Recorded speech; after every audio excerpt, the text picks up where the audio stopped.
Olá, seja bem-vindo a mais um programa Pensar Agro. Eu sou o Izan Rezende e hoje nós estamos aqui com um convidado muito especial, Clodomir Ascari, presidente do Conselho Regional de Engenharia e Agronomia do Paraná. Clodomir, bem-vindo. Muito obrigado, Izan. Prazer poder estar falando aqui. Normalmente você faz entrevistas, mas assim eu queria, não fazer uma entrevista, mas dizer do que eu acompanho do seu trabalho, Izan, parabenizar, porque é muito importante para nós, Izan. A gente trabalha no dia a dia, mas a gente precisa de alguém que comunique isso para a sociedade. E você faz isso muito bem. Então eu queria dar já os parabéns para você e dizer da satisfação que é para mim poder estar aqui para falar um pouco aqui para quem nos acompanha do nosso CREA do Paraná. Perfeito. O nosso desafio no Pensar Agro é justamente isso, dar oportunidade para que os profissionais, os dirigentes, os conselheiros de todo o sistema do Confea, CREA Mútua possa transmitir para aqueles profissionais que não estão presentes dentro do sistema, entender o processo e compreender a importância dele no dia a dia, na atividade dele. E também para a sociedade entender um pouco da garantia que o Conselho faz sobre todas as atividades profissionais. Mas o nosso assunto aqui, te agradeço, o nosso assunto aqui é sobre os teus desafios como presidente do CREA do Paraná. Como que você está entendendo, como que você está encarando todo esse processo aí? Já foi vice-presidente, tem um conhecimento, mas como é presidente hoje no Conselho?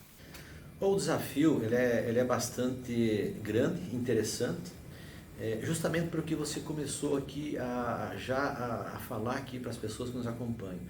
Porque o Conselho ele tem um papel fundamental, ele surge em lei há 90 anos atrás, com o principal objetivo, que é o da defesa da sociedade. E é isso que a sociedade precisa entender, Isa, e também os nossos profissionais. O que eu percebo, e esse talvez seja o meu principal desafio, é fazer com que os profissionais e a sociedade reconheçam isso. Porque quando foi criada a lei, primeiro não existia profissionais, não existia conselho, como que era antigamente. Uma pessoa se dispunha a fazer uma determinada atividade, uma construção, uma plantação, enfim, fazer uma atividade no nosso conselho, como não existia, e a lei ia acontecendo. Como foi avançando isso, houve, sabiamente, os legisladores pensaram, não, nós temos que organizar isso. Nós precisamos criar normas, regras, porque a sociedade pode correr um risco, afinal de contas, você vai criar uma obra, construir uma obra para moradia, para diversão, enfim, para trabalho, que ali terão pessoas. Então, só para contextualizar, a gente precisa entender a partir disso. E aí foi criadas as profissões e na época da lei foi, mas espera um pouquinho, nós precisamos agora criar um conselho que fiscalize isso. E essa palavra, fiscalizar, ela não soa bem, infelizmente, mas foi dado para o conselho o poder de fazer o acompanhamento, para pegar desde o currículo desse profissional, dizer, olha, ele está habilitado para fazer determinada função, para não ter desvio de função, enfim, de atividade, é essa a função. E aí que fica o grande desafio. Os profissionais, muitas vezes, eles entendem como algo até meio abusivo do conselho, não é nada disso. O conselho só faz o que está exatamente na lei, tanto é que se fosse fazer algo diferente disso, o profissional tem todo o direito de entrar na justiça e ir contra o conselho. Perfeito. Mas a gente faz somente isso, é cumprir o que está em lei. E num ato profissional, o conselho serve de garantia para o profissional para impedir que outros profissionais que estejam fazendo atos irregulares ou jogando o preço para baixo ou tendo alguma atitude que não seja ética profissional, o Conselho está para resguardá-lo dentro desse processo também. Justamente, ele atende exatamente, ele dá garantia para o profissional que dedicou parte da sua vida para se formar, para ter a sua formação profissional, para oferecer para a sociedade esse trabalho, a condição que ele precisa. Né? A remuneração desse profissional é uma consequência do trabalho bem feito e ético dele. Que lá na universidade ele aprende isso.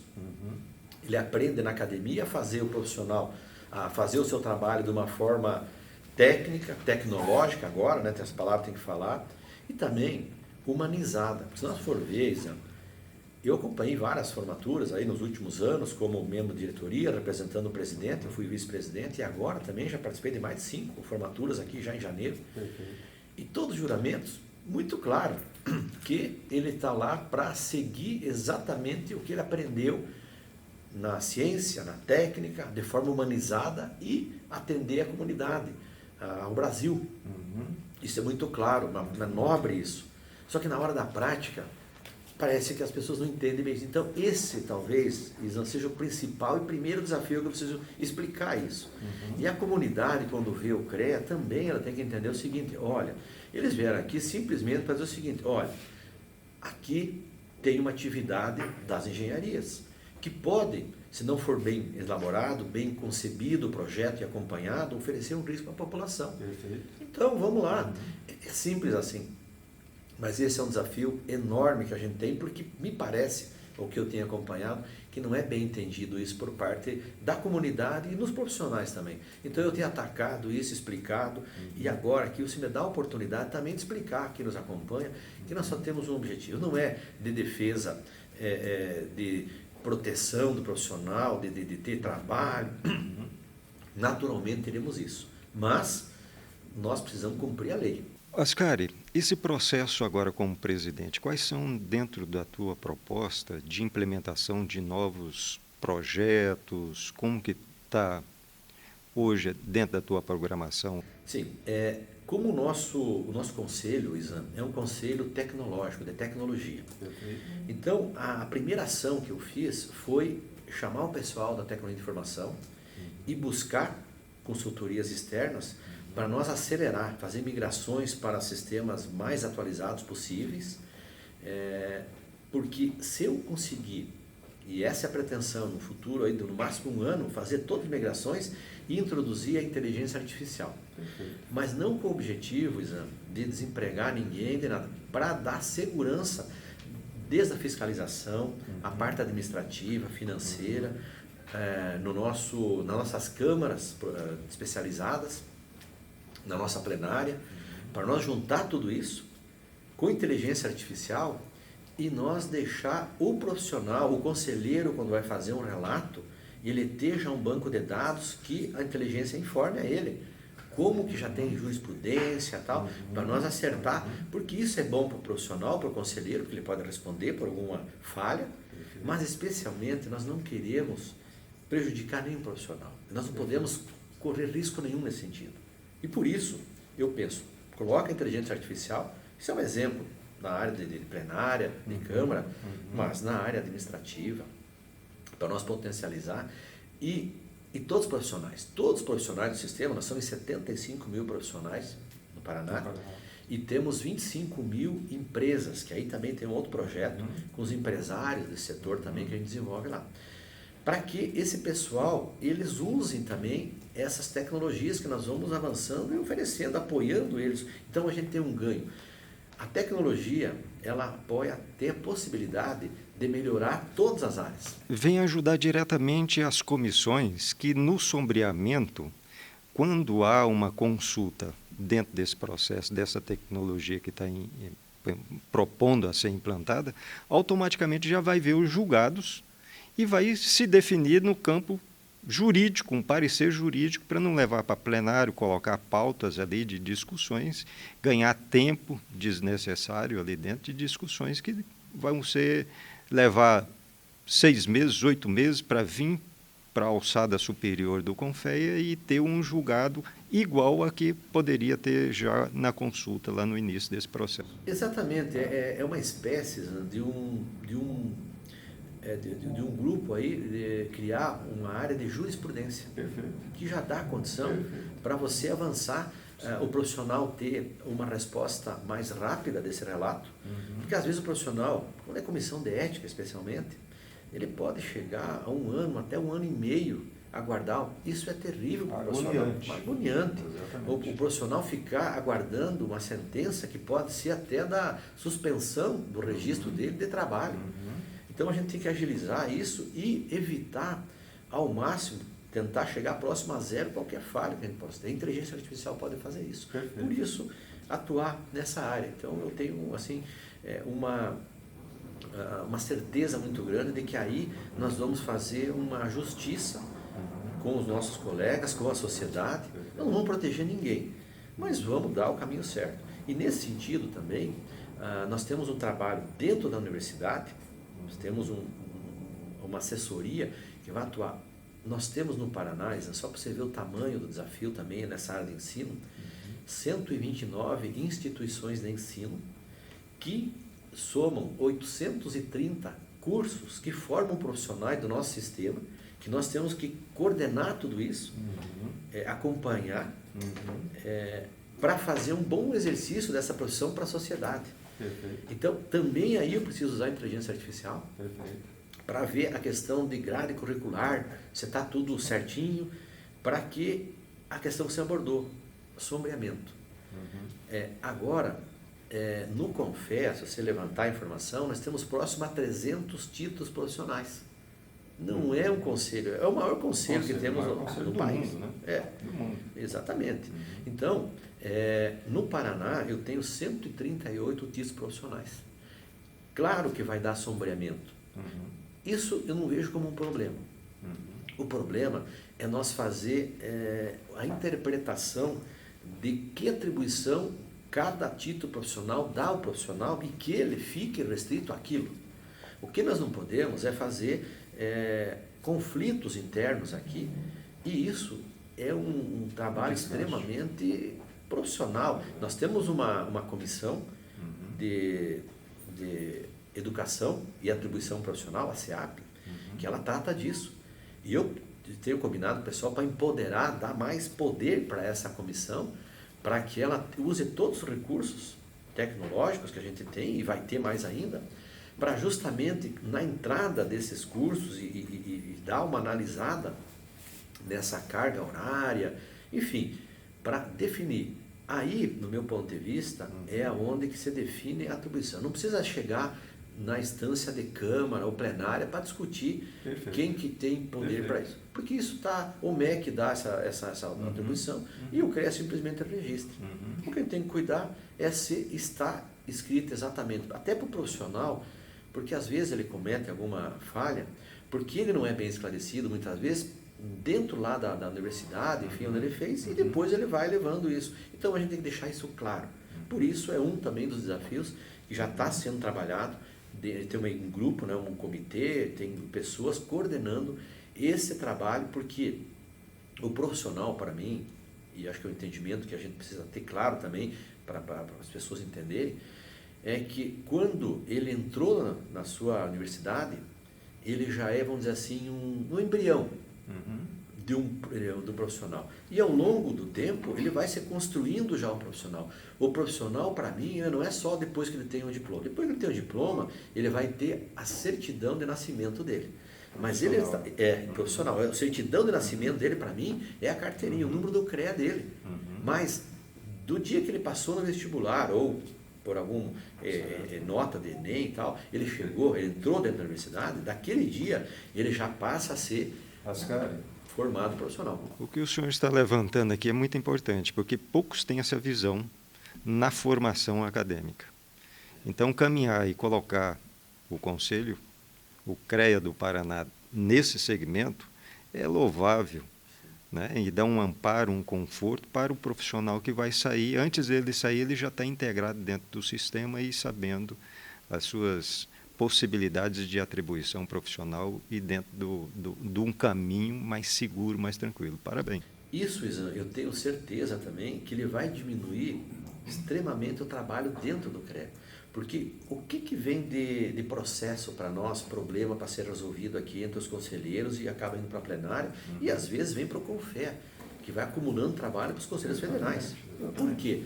Pela falta de entendimento ou conhecimentos profissionais recém-formados, e até profissionais, e isso deveria ter sido resolvido dentro da universidade.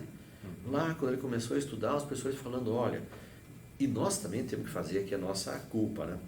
Nós também temos que estar lá dentro. Eu tracei lá com o meu grupo, que acompanha a área de ensinos, pelo menos 2 vezes por ano, é um desafio enorme, porque são 830 por ano, mas pelo menos 2 vezes por ano, o CREA está lá dentro, mas não é o presidente que vai lá.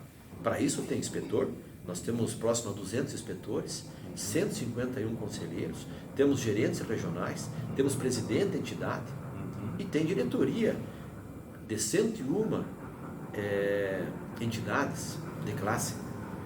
Então nós temos um exército e esse pessoal tem que usar as suas atribuições que nós damos para eles. Qual a função do inspetor? Qual a função do conselheiro? O presidente da entidade. Não é simplesmente para ele ter um cartão de eu sou presidente da associação tal, não. Ele tem que fazer esse papel. Não espere só o presidente fazer, ele não vai conseguir fazer.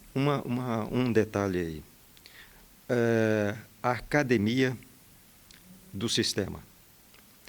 O senhor já fez uma abordagem aqui fora do programa aqui que é louvável.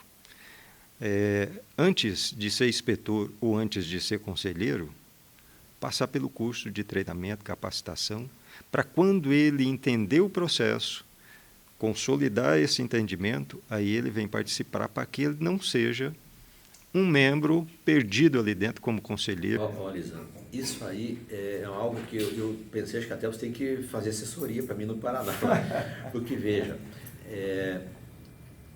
um profissional, quando ele vai ocupar um cargo como esse, a gente eu vejo que é uma obrigação do sistema preparar. Então, todas as entidades, instituições de ensino, eu pretendo fazer isso, um projeto que eu pretendo fazer, é uma espécie de um certificado. Antes do profissional ocupar o cargo de conselheiro, inspetor, ele passar por um treinamento, por um preparo para ele ocupar essa função. Como se fosse algo, uma habilitação para dirigir, uma habilitação para operar determinado instrumento, uma operação para trabalhar com drone.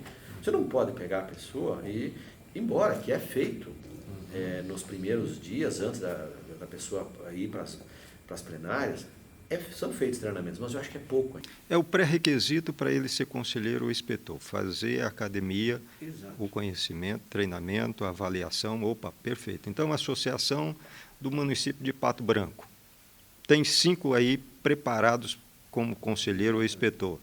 Cascavel, a mesma coisa. Isso aí dá uma integração e a expansão do conhecimento aí de forma espetacular. Esse profissional, ele assume uma vaga de conselheiro com muito mais qualidade, o conselho cresce. Então isso para mim, e fazendo uma comparação, eu falava do município, é como se a população toda entendesse exatamente da lei municipal, o município não teria problema. Ele ia saber onde que pode colocar o lixo, onde não pode, como é que é a condução de animais, a poda de árvore, quem cuida isso, como é que faz isso, aquilo lá. Esse é o grande problema do nosso país. Existem leis, as grandes discussões que acontecem, quando a gente entra a fundo na discussão, você vai analisar, nós precisamos fazer uma lei para resolver tal situação. A gente vai e entra com profundidade, a lei já existe e não é praticada, meu amigo. A maioria das vezes é assim. Eu tive a oportunidade de ser 8 anos, 2 mandatos de secretário da Agricultura e parte dele eu acumulei o meio ambiente. 95% a mais era isso que acontecia. Já existia a legislação, a regulamentação, mas ninguém colocava em prática. Existiam as leis, a população, isso é um pecado, é um crime que eu vejo. Os municípios, o Estado, o cidadão não saber a lei do lugar que ele habita, que ele convive na comunidade dele. Seria outro mundo, outro Brasil, outro universo. Essa tua experiência aí faz com que a possibilidade de integração do CREA Paraná junto com o poder público, junto com a iniciativa privada, na área empresarial, acho que tem uma facilidade e Paraná vai desfrutar aí do teu conhecimento, dessa experiência tua aí dentro desse processo. Olha, Izan, eu diria assim que para mim tem sido, é uma retrospectiva, vamos dizer assim, porque o que eu fui aprendendo também, porque a gente vai aprendendo, e eu fiquei 8 anos e um grande desafio que a gente tem, porque o CREA também é um órgão que se comporta como público, é a licitação. E é para você aprender a fazer e a coisa acontecer, desde a licitação, você fazer desde o início dela, a execução disso, a gente precisa ter um pouco de experiência aí, porque senão você não faz. Então, certamente, essa experiência que eu tenho como gestor público, em 8 anos, me ajuda muito agora, porque eu já tenho uma visão. Primeiro, a gente tem que ter uma visão muito clara quando a gente assume qualquer cargo público, que há uma diferença bem grande do que você quer fazer e o que você pode fazer, porque tem lei. Eu não posso chegar lá cheio de ideia e achar que eu vou fazer uma revolução. Eu tenho que ler primeiro, pera um pouquinho, o que eu quero fazer. As regras dessa instituição. E por isso que tem todo um corpo jurídico, né? Os procuradores que estão ali, que são os guardiões disso. Deixa eu só chamar a atenção aqui para a sociedade, também para os profissionais, muitas vezes te conhecem. O cargo que o presidente exerce é honorífero, não recebe absolutamente nada, é doação de tempo. Então, essa disponibilidade dessa doação de tempo tem um enriquecimento muito grande da tua parte aí dentro desse processo. O Paraná vai recebê-lo de braços abertos aí, e a perspectiva de ter um processo de evolução administrativo, de alcançar o profissional e ter relacionamento com o poder público e a área empresarial, isso é um potencial muito forte na tua gestão. Olha, Zé, você me dá a oportunidade de fazer um comentário que eu acho que é importante fazer isso aqui para os colegas que me assistem, até para a população. Há um questionamento, muitas vezes, né, do ensino público, gratuito, nas universidades. O levantamento que eu fiz com professores, que nós temos hoje no Brasil algo em torno de 9 milhões de estudantes.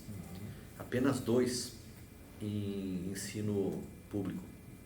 Olha, é pouco. É muito pouco. Muito pouco. E eu aproveito para falar para vocês aqui e deixo uma dica, especialmente eu fui um desses. Eu só tive a oportunidade de estudar porque eu frequentei uma faculdade de agronomia pública, senão eu não teria condição.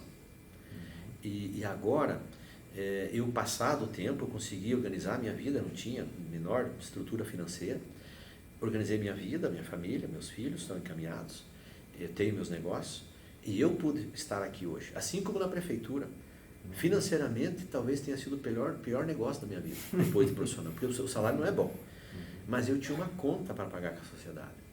E eu tenho uma crença muito grande também em Deus, assim, chegou a hora de eu pagar essa conta. Eu fui lá e fiz o melhor que eu pude fazer. Não deu para fazer tudo que eu queria, mas eu fiz o melhor na condição que eu tinha. E agora no CREA é a mesma coisa. Eu estou fazendo e vou fazer o melhor que eu posso fazer para pagar mais um pouco. Eu acho até, assim, não sei o quanto é que eu devo para eu não poderia, eu digo assim, o que eu tenho, o que eu sou, eu devo aos meus pais e aos professores que me deram essa orientação. E eu tive essa oportunidade por ter frequentado uma escola pública. Então agora eu estou devolvendo isso. E essa é a dica que eu dou para o pessoal.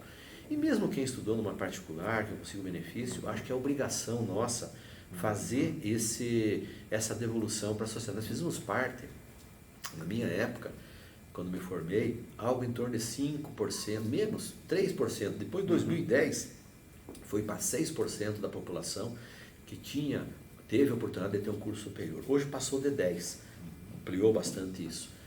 Mas, tome atenção nesse caso. 90%, 85% não teve esse privilégio. Então é obrigação nossa, que nós tivemos para estudar, alguns com mestrado, doutorado, devolva isso para a sociedade. A sociedade que você vai viver, que você convive, vai ser outra sociedade, você tem que fazer, é obrigação nossa fazer isso aí, não é favor.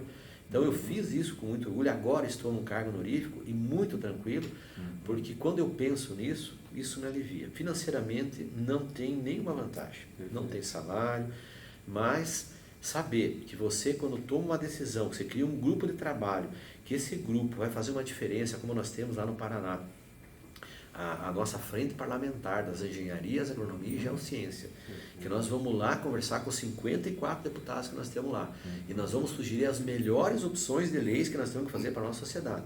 E você coordenar isso junto com o teu grupo, e a sociedade receber esse recurso, que foi fruto de impostos pagos para aquele trabalhador mais humilde.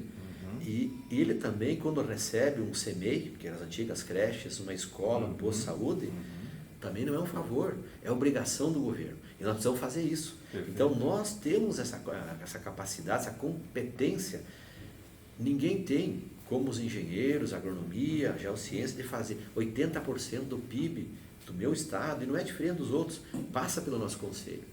E nós temos a obrigação de estar presente nas decisões do município, do estado, do país em leis, para ajudar a formular as melhores leis e para que esses recursos saiam do governo estadual, federal, enfim, do município, de uma forma mais rápida e precisa, para usar ele da melhor forma eficiente, vamos dizer assim, porque a sociedade não aguenta mais. No Paraná, Isan, só para você ter uma ideia, eu tenho uma coisa para saber no Brasil isso, nós temos mais de 1.400 obras públicas paralisadas. Vocês têm ideia da dimensão que é isso para a sociedade? Por que não iniciaram um projeto, não foi bem concebido, não houve uma licitação talvez bem feita, e não foi por maldade de empresário, maldade de prefeito, de nada disso. Foi porque realmente naquela vontade das coisas acontecerem, ela não foi... Atropelou o processo. Atropelou. E a sociedade está lá, um posto de saúde, enfim, paralisado, uma praça, uma escola, um teatro, um ginásio de esporte, uma unidade de saúde, uma creche. Exatamente. Tudo por conta de os profissionais do nosso sistema talvez não terem sido acionados ou nós não participar também. Ascar, a gente não tem a possibilidade de se autoclonar, mas a consciência coletiva de que você coloca dessa forma, ela é louvável. E espero que muitos profissionais que estão aí na direção de CREAS e conselheiros, presidente do CONFEA e todos os demais aí do sistema, possam entender e obter essa consciência coletiva que você trouxe aqui de uma forma bem clara, transparente, como um homem público, aquele que está com maturidade hoje para doar para a sociedade. Parabéns. Olha, Zé, eu falo isso com muita tranquilidade e digo para vocês não vão se arrepender. Porque as pessoas, elas saem, a maioria das vezes, a gente foi preparado para sair atrás de dinheiro. Esquece muitas vezes da felicidade, de outras coisas. O dinheiro, a partir do momento que você fizer um trabalho firme, consciente, usando o que você aprendeu, respeitando a sociedade, os colegas, olha, eu não conheço ninguém, né, no meu tempo de vida, que não se deu bem, não foi bem sucedido fazendo isso. Ao contrário, quem seguiu outro caminho de egoísmo, de deixar de lado, de pensar só no dinheiro, até conseguiram, alguns até conseguiram dinheiro, mas vivem de uma forma infeliz. Então eu acho que a gente tem que voltar a pensar sobre isso. Que caminho você quer? Você quer felicidade? Você quer ter amigos ao redor? Hoje eu tenho muita, eu ando no Brasil todo, todos os estados, presidentes que nós temos no CREA, embora a gente esteja começando agora, eu já convivia, porque eu, como vice-presidente eu já tinha esse convívio. Todo lugar do país que eu vou, eu tenho uma rede de relacionamentos, de amigos, de confiança, de poder ir dentro da casa dele. E isso aí, gente, não tem dinheiro que pague, não tem preço. Entendeu? A sociedade também, os que trabalham, os profissionais têm que respeitar. Então, acho que esse é o principal. Clodomir, nós passaríamos aqui horas e horas e horas e horas aqui, até porque o teu capital intelectual dentro desse processo aí do sistema é riquíssimo, né? E eu quero aqui mais uma vez agradecê-lo pela tua presença, pela oportunidade de nós estarmos proporcionando à sociedade, ao profissional do sistema, esse entendimento. E parabenizar pela tua postura como um homem público e desejar aí para você sucesso nesse primeiro ano de caminhada aí como presidente do CREA do Paraná. Eu gostaria que você fizesse suas considerações finais dentro dessa abordagem toda que nós fizemos, ou com liberdade para trazer mais uma consideração. Olha, Zan, eu fico muito feliz de poder estar aqui há tempo, né, que nós estamos tentando fazer esse podcast aqui, eu consegui agora aqui nesse momento, e dizer para você, Zan, que eu me sinto muito feliz, realizado, e eu vou fazer sempre o melhor possível onde estiver, como homem público, mas especialmente como amigo, sabe? Eu quero desejar sucesso a você também, tenho assim, um apreço muito grande pelo trabalho que você faz, e deixar uma mensagem para todos os profissionais aqui do sistema de que não desanimem, gente, continuem com o trabalho sério, a gente vai vencer tranquilamente. E eu fico à disposição, Exansur, de todos aí, CREA Paraná está de portas abertas, né? E eu fico à disposição no que eu puder auxiliar para todo o Brasil, que fico muito assim, disponível para isso. E parabenizar mais uma vez, né? Eu fico muito feliz de poder estar aqui e agradeço a oportunidade. Muito obrigado. A você, muito obrigado que nos acompanha e que a fonte infinita do amor incondicional possa transbordar de paz e alegria a todos nós. Até a próxima oportunidade.